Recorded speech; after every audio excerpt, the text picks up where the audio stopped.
Yeah. Hi, good evening, ladies and gentlemen. My name is Hans Klingzon. I'm chairman of the Village of Fishkill Planning Board. At this time, I'll call the Village of Fishkill Planning Board for January 15th, 2026 to order. Will the secretary please take a roll call to establish a quorum? Hans Klingzon. Here. Patrice Cacello. Here. Cassandra Williams Hunt. Here. Joe Testa. Ezra Holly. Others in attendance are Joel, building inspector, Christian Paggi, village engineer, Sarah Brown, planner, and Victoria Palandaron, village and the attorney. Okay. I want to welcome Joel, our new building inspector.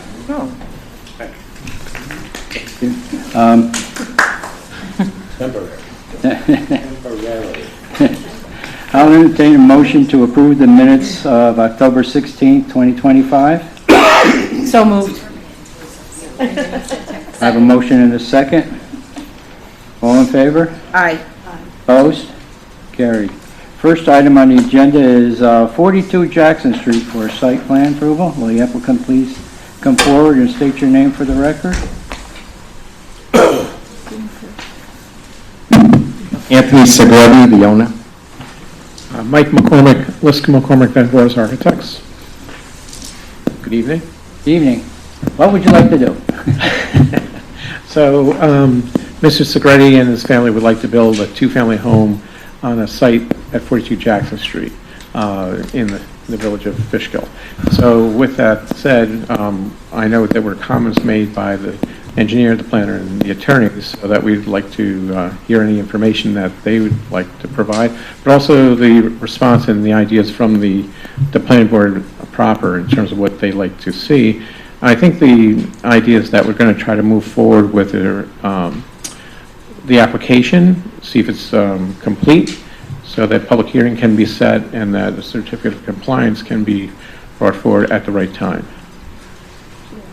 So I think really we're here tonight to listen more so than anything. Okay, so you're just going to have a two-family, no breezeways in between, or? There's a breezeway between, yes, Chairman. Okay. Sarah? Yeah, I'll go over my memo. Thank you. So our first comment did kind of cover this. So the site plan notes that there's two one-family dwellings on the property. In the R75, one existing single family and then one proposed. The R75 district does allow two families. So we did say that a decision's going to have to be made that the way that it is laid out right now is that it does comply with being a traditional two-family, because it's a little unconventional how it's laid out right now. There's some ambiguity. It's the code is a little ambiguous on how it is defined, how two-family is defined.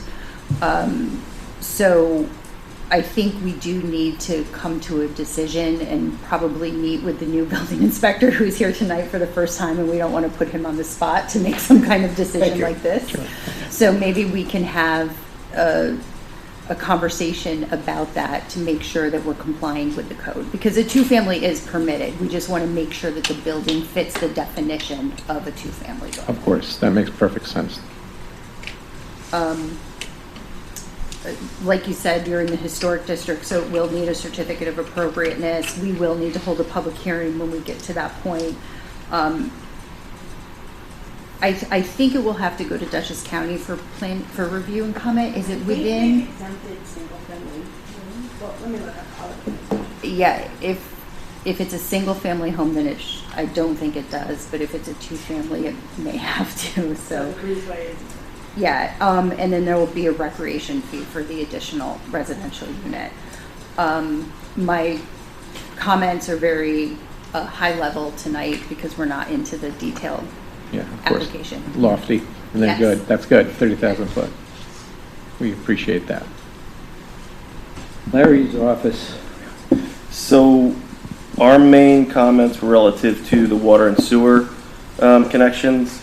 There's nothing shown on the plan. I know it's early, but we'll just need to work that out with the water and sewer department. The village code requires that only a single service line for water serve a single property. So if this new building is going to have its, we just need to work out whether or not they plan on running a new service connection to the main or making a connection off the existing service line serving the single-family residence that's already there. Sewer is similar but opposite. So the code requires that each building be served by their own sewer lateral. And the sewer main is located, I believe, in that location in the center of Jackson Street. So we just need to coordinate with the water and sewer department to see what they're comfortable with and what the best option is to tie it in.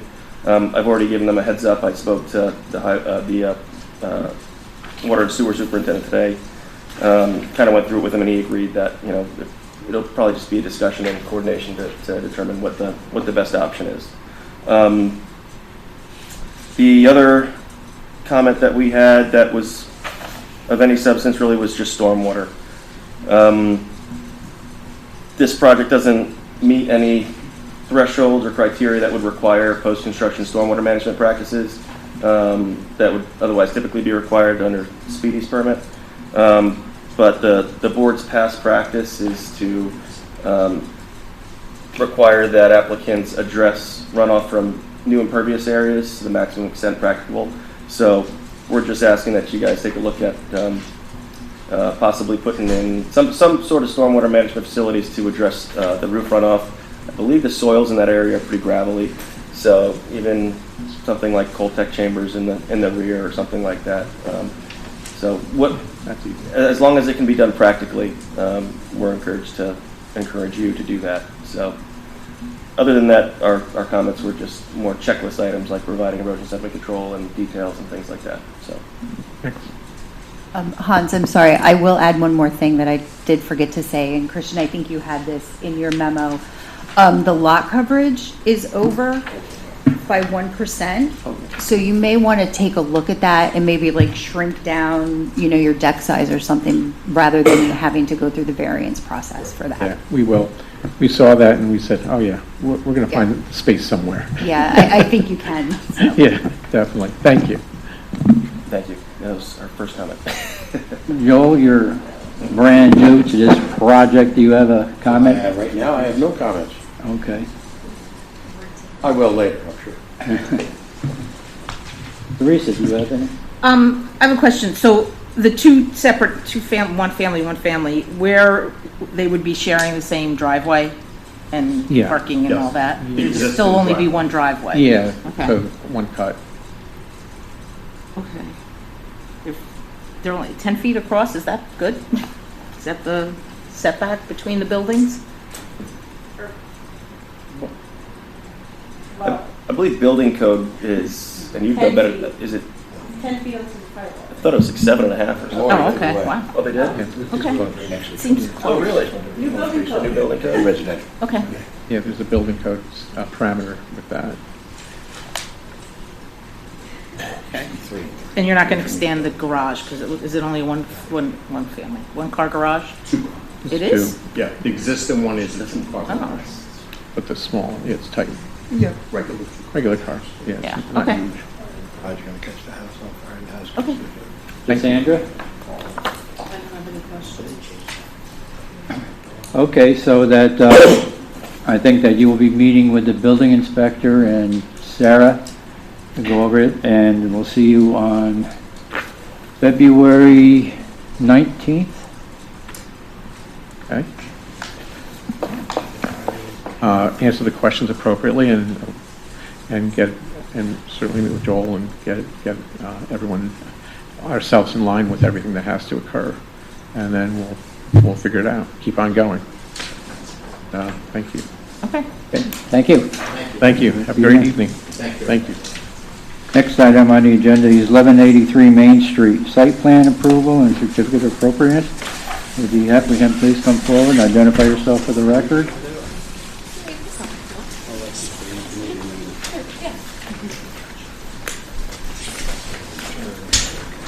I'll put mine like that.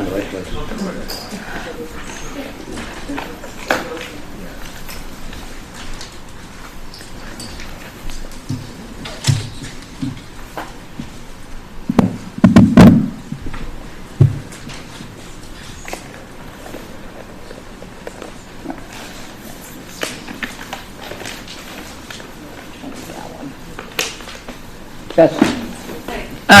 So we are coming back with this project with. Would you identify yourself for the record? Oh, sorry, Gracie McGinnis from Hudson Design and Jason Snyder from Beatty and Watson. So we have a little bit of a redesign from the last time we were at the board. We are now proposing 4 retail spaces on the ground floor and 4 apartments on the second floor. That part of the program hasn't changed. By making this change, we are able to achieve the parking requirements set forth in the code. We're also able to solve a couple of problems that we ran across the last time with the restaurant. But anyway, we have a new site plan. We have an amended parking count. Our square footage has increased to 8,400 square feet since the previous 7,400 square feet. But like I said, we have amended the parking layout to match that. We also have some drainage swales on the back side of the site to begin to address the drainage comment. We have some comments from SHPO on the look of the building, which are some design revisions that are in progress regarding the windows and the historical bracket detailing. So all of that is, again, in progress. I think that's it. I think there was a question about the DOT giving you entrance. Have you contacted DOT? Have they given you a formal letter saying where they want it? Know that, Yeah, I mean, I wanted to make sure that that the new site plan was something that we were going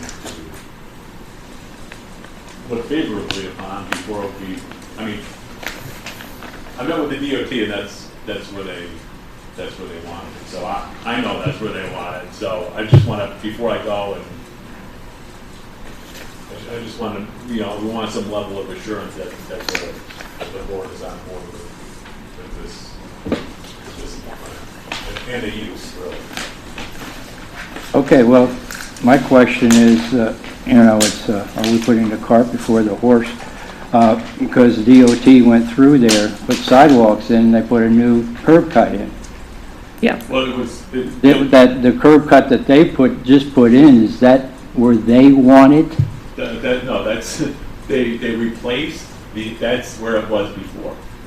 So I called them and told them to put in make sure that they replace the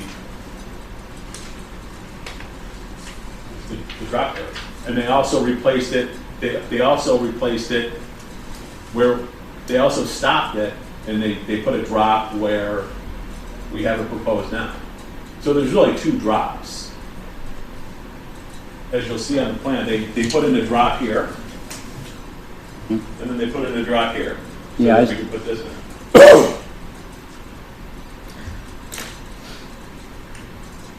It stops here. So there's a drop here, comes back up, and there's another drop here. Sarah, why don't you go over your memo? Sure.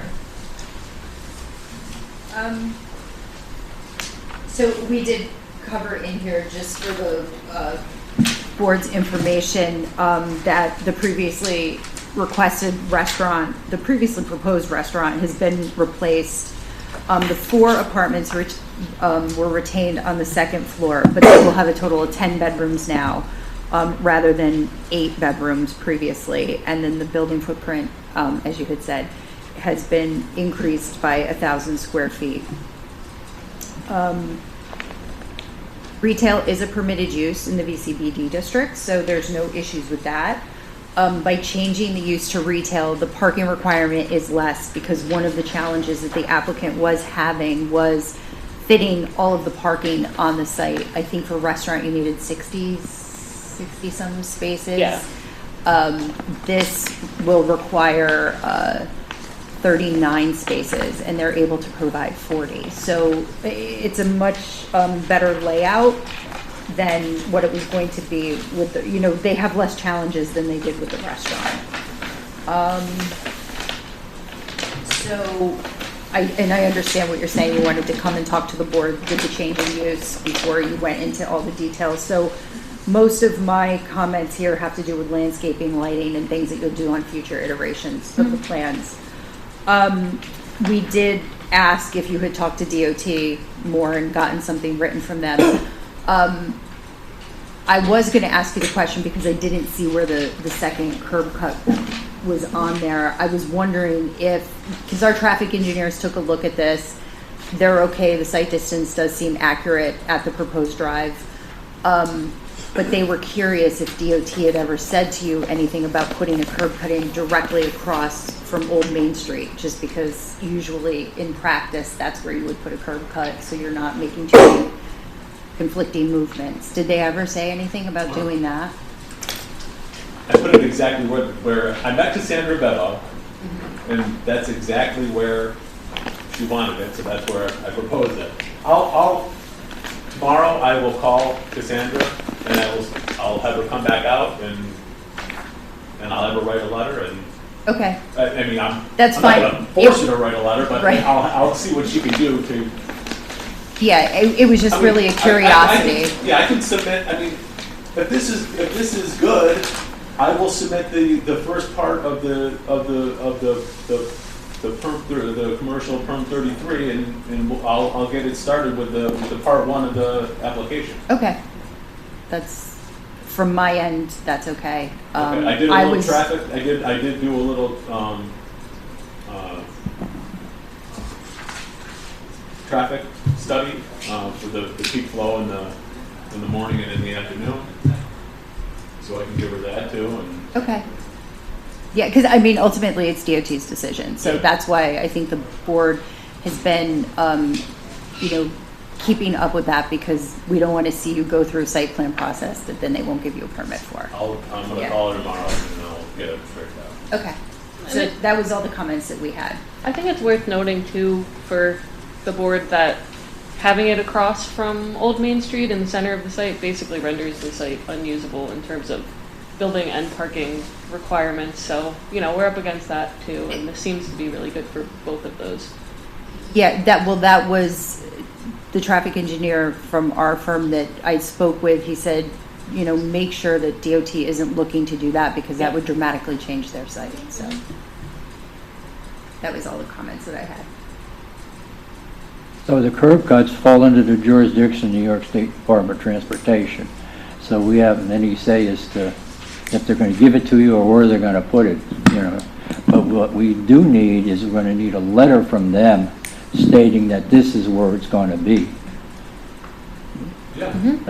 Okay? I mean, the thing is if we kind of need to have we kind of need to submit that first part of the application to the DOT. We kind of need a use, and we need the traffic. We need the traffic count, and that's based on what we're doing here. So I mean, we kind of need to get a little bit from you before we go to them, because they're going to ask what the traffic is like, and that's going to be part of it. So, and that's based on the use. So as long as if the retail is good and you're good with the parking, because I know that the parking, the parking spaces was an issue.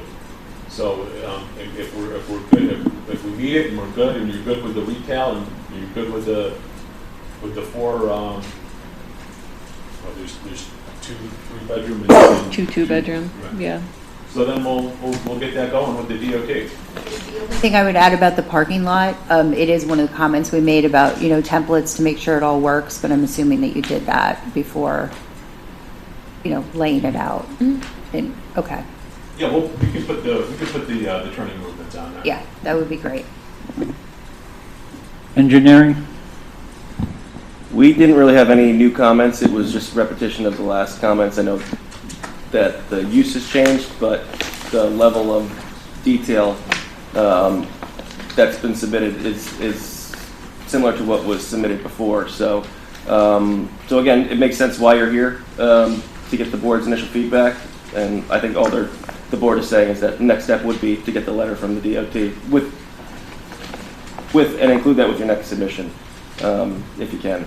So other than that, it was just, again, our comment letter was just more of a punch list, a checklist for We future. wouldn't submit without the DOT. Yeah, no, I understand. So, and, I mean, the only other, I haven't read all the comments. I know I want to do some testing for the stormwater. Do we need any kind of permit to bring a machine on the site and dig holes, other than the call before you dig? You can just bring a backhoe or an excavator and start digging? We would just ask that you give the building department or our office a heads up, because we may want to witness them. Okay. So, Yeah, that's no problem. all right. Right. But I don't believe in the past there's any permit requirement for test pits. Okay. Joel? I believe what Christian said, the same thing. Probably better off contacting his office, because if you're doing digs and tests, I'm not coming out to look at it really, that's more Okay. better. So, Yeah. that's fine. Teresa? It's a big improvement. Yeah. From, especially with parking.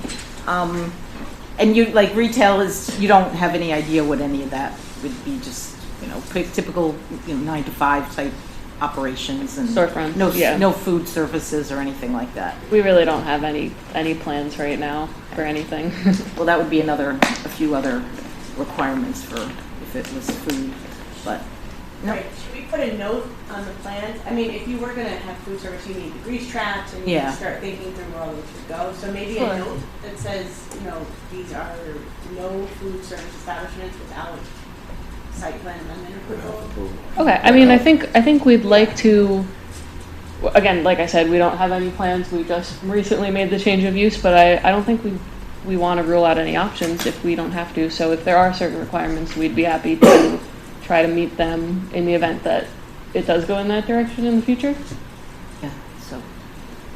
Change. Christian.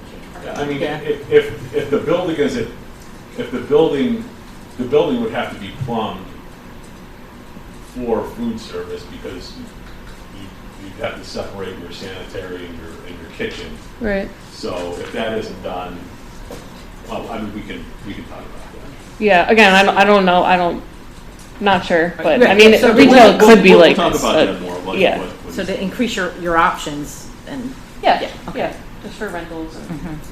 Yeah, but I would like to see that note that says that no Unless food they services. do put that stuff in. Yeah, Unless they Yeah. come in for site plan amendment. Right. Yeah. because At this point, they haven't planned for it. right. Okay. Or unless we plan. Unless we for plan for it, Yeah. yeah, okay. I mean, would that Then your affect? Your parking goes up then. Oh, yeah. Parking situation. Actually, could I ask that question? From what I understood, and correct me if I'm wrong, under retail use could be something like not a sit-down restaurant, but a Ice cream shop. to-go ice cream shop, deli, things, again, not a sit-down service. I think we need to, we'll take that under consideration. Yeah. No, that would be really helpful to know, just for what our clients' options are for the use of their building, and yeah, that was a little unclear, so. Yeah, I'm not 100% sure. No. And Sarah. Yeah, if there's no commercial kitchen, if it's Yeah, a deli or, coffee shop. coffee shop with no real Right. prepped food, then you won't need the grease trap. If Yeah. you're not creating grease, you don't need a grease trap. Right. So- Right, okay, yeah, we just want to know what our options are.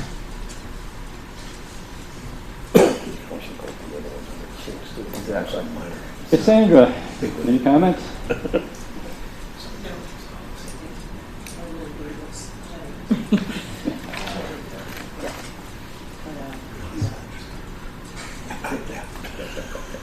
personally, I like this plan a lot better than the other plan, because we can deal with the parking and things like that there. The food situations have to be ironed out.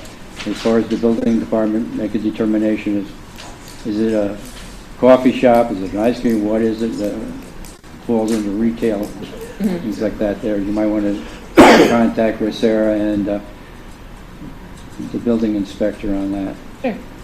Okay? Is the old Main Street to Route to 52, is there a no left turn there? Is there? You can make a left You turn? can make all turns. Okay, Yeah. somewhere, oh, maybe it's, There's no turning restrictions. okay. I'll just make it easier for traffic studies if there's no left turn. Okay, good, I'm good. Okay? Okay, We'll see you next month? hopefully, yes. Okay. Okay. I'm gonna get it done, thank you. Thank you. All right, thank you.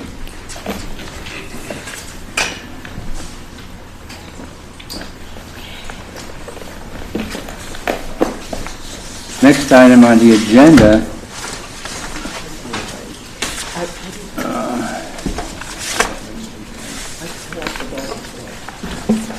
Exactly.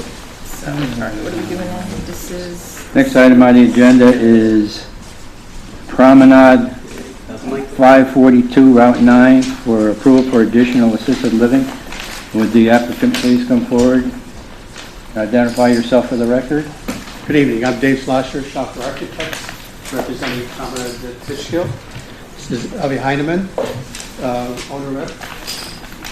And what we're looking to do is just remind everybody, because I'm sure the faces have changed a little bit in the planning board since this was last approved. What this is converting the old Ramada Inn to a 200-bed assisted living facility. The building is a little over 100,000 square feet, approximately 107. You've got a site that is around close to 7-acre site. The site right now, basically, this shaded area is the building. Majority of the building is 2-story. The south wing, which is down in this area, is 3. Everything else is 2, and there's a little section in here which is 1. Access is off of Route 9. It's a common access with the Hampton Inn, which is in the rear of the site. There's an easement that runs along this lane and along this lane right here. The original plans that were submitted and approved basically showed 2 areas. Slightly shaded area up in here to the north, and one right in this area, which was the old showroom and restaurant. Those 2 areas were takeout areas of the assisted facility and identified as future use.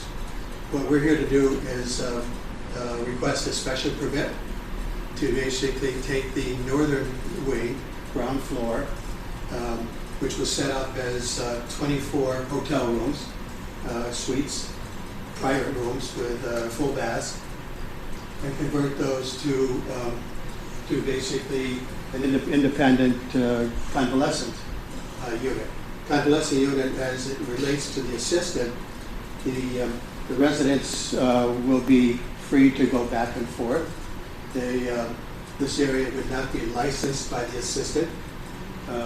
They would basically be residents that are not yet qualified to make application for the assisted, but I think, as Avi has basically explained, they would be looking to get in as their ailments or age or anything else basically worsens.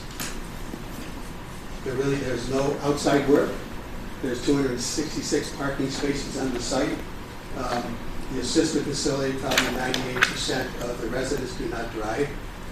Staffing is maybe 30 to 40 in a shift, so there's more than enough parking. These residents, there'd be a higher percentage of these residents that would drive. The residents of the assisted, it's in the 95 to 98% that do not drive. These residents would have their own entrance right next to the assisted. They would have their own activity area, dining area, a little theater area, and reception. They also have interior access to the assisted facility. The assisted facility provides them 3 meals a day. There's no kitchens in the units. They are typical hotel rooms, basically full bath and a sleeping and sitting area. Again, the assisted not only provides the meals, but they also provide the maintenance and housekeeping and management of the facility. Above this floor is actually the assisted facility, so the only thing we're talking about is the ground level and converting those 24 units, which really is almost very limited construction because we're not knocking down any walls. We're just taking hotel suites and making them into the convalescent suites. No kitchens and full baths. Have I described generally? Yes. Want anything to add? No? Good job.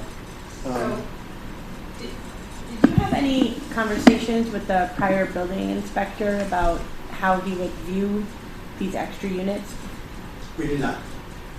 Well, I didn't. Go ahead. so at our last meeting that we had here, Nick basically told us that we would have to submit something to the board for approval for these additional 24 units. Okay, so, I mean, what, if we go back to 2017, the zoning law has a zoning provision, I'm sorry, I can't see the new number, but it limits the number of beds in a nursing home to 1 bed per, I think it's 2,000 square feet. So this would require an area variance if you were going to consider these units part of the nursing home. But then you're explaining that there's something different, they're not licensed by the state.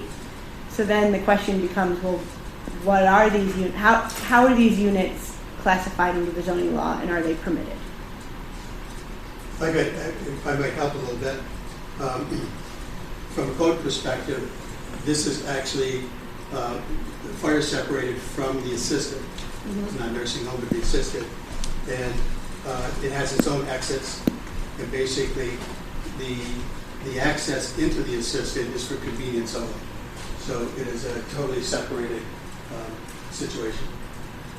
I mean, it's not, it's a necessity because they eat and they dine in there. They have their own dining room. Oh. They have their own space. We have a dining room for the meals assisted. The meals are brought from the assisted Oh. to them. They have a room that they'll utilize as a dining room. The kitchen and the assisted will basically provide the food for these residents.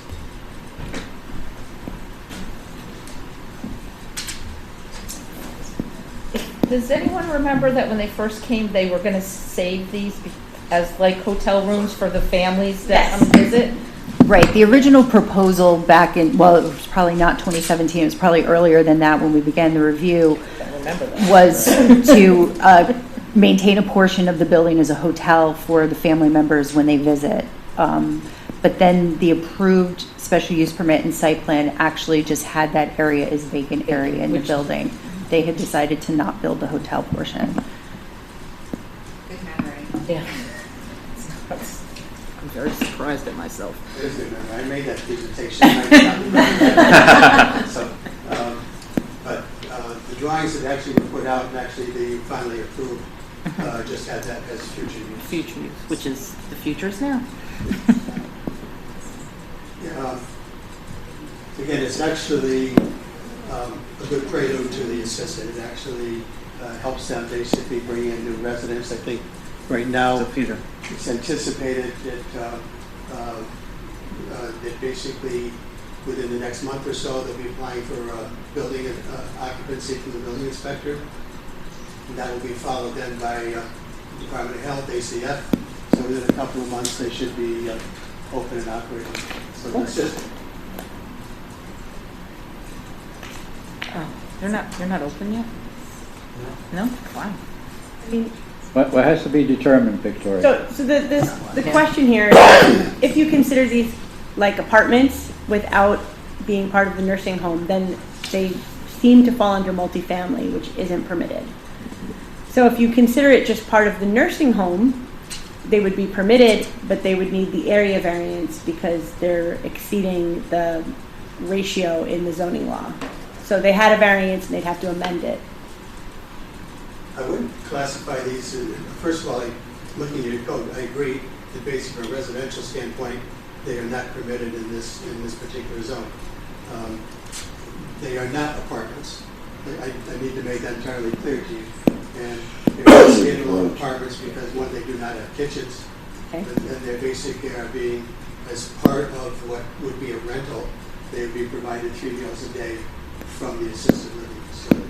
So it's really a component of the assisted, with the exception of the fact that the Department of Health does not license these residents, but they license the assisted. In looking at your code, I thought that these reflected pretty much the classification of the convalescent, because again, anybody that goes in here is, weeks, months, a year or two away from basically moving from these residents to the assisted. And they're receiving services. They're not just in an apartment. They're receiving services from the assisted. Correct, Just- dining, housekeeping, stuff like that. It's everything else. So, I mean, it sounds like it's part of the assisted living facility, but It's part, but it's unlicensed, so like the Department of Health doesn't govern these 24 units. right. But I think the issue then is we're just trying to find a way to get you through the process and how to do it. Under this zoning law, do they need a variance because of the bed? So this is his first night, and Welcome. Would you like to make a judgment call? so I mean, Yeah. it's something we can talk about after the meeting if you want. So this is you're thinking of additional variance going from the 2,000 per bed, which was, and then the 1265 per bed variance was done in 2017, so that would even be This less. would bring it down That's to like, maybe like whatever, 1,000. 1,100. 1,000 per bed, Yeah, yeah, something exactly, like that. something. I didn't do the math. Yeah, come on, Sarah, in your head. I'm the planner. Yeah. I don't teach math. Okay. I just think 2,000 square feet per bed seems that's a lot. Joel, do you want to weigh in on this? That's a lot. Like Victoria said, my probably a house. conversation for us to have after the meeting to This figure out room is exactly which probably way to enter not it even in. The facility is actually quite spacious, and by assisted living, if Yeah. you walk in, there's the lobby and the amenity areas and things of that nature are massive by comparison to the average assisted facility. Okay, And of course, so, it's a total interior courtyard, of which these residents will have advantage of as well in access. okay, so basically, what's going to happen here is that you're going to get together with Joel and Victoria and Sarah to make a determination. And then after that determination is made, you're going to have to go to the ZBA for a variance. Then after that, you come back to us. The variance being discussed here tonight is an area variance for size. Capacity. Yeah, more like density. In my memo, it has the section of the code that requires it. It's 17163C, and it's that assisted living facilities need to provide at least 2,000 square feet of site area per patient bed. So in 2017, they received a variance from that because the 200 beds that were proposed and approved worked out that there was 1,265.44 square feet of site area per bed. And they did receive that variance. So we would have to redo the math for 224 units at this point, as long as we're considering them beds in the facility. But I think that's part of what Joel will need to read and make sure. Okay. And just to follow up, what we should do is, I'm sorry, Joel, is it? I'm Joel. I'm the building inspector. Okay. That's the planner, that's the term, that's We the should engineer. contact you for this discussion. We're gonna have the discussion and You'll contact us. Yeah. yeah. Do it the easy Fine. way. I just want to know which way it's going. Yeah, no problem. Which way it's going. Another thing that will help us a little bit too, application forms. Yes. laying out exactly what you're proposing and an EAF, just so we have that. We'll give you a narrative. And how many sets of drawings do you want? That's a Ginny question. 9? 9? 9?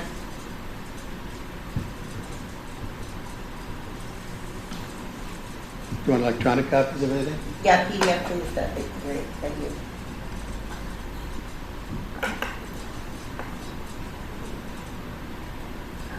Okay. We've got our marching orders. Appreciate your time. Thank you. Okay, thank you. That's all the items we have on the agenda tonight. Teresa, you have anything you want to bring up? Oh, I have a question. Bikes on sidewalks, that's not permitted, is it? What? Bicycle riding on sidewalks. I'm becoming an old lady. Yeah. As I walk my dog, and these people continue to ride their bikes on the sidewalk, and, you know, it's just, I'm like, why is that a thing?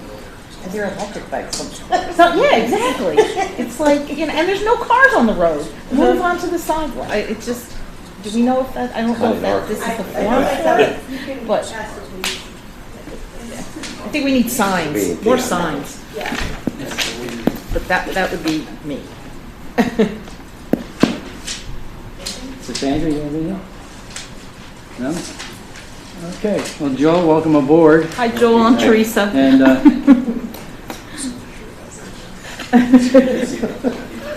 you got your work cut out for you. It's a little different than the town. Not much, but a little. Okay.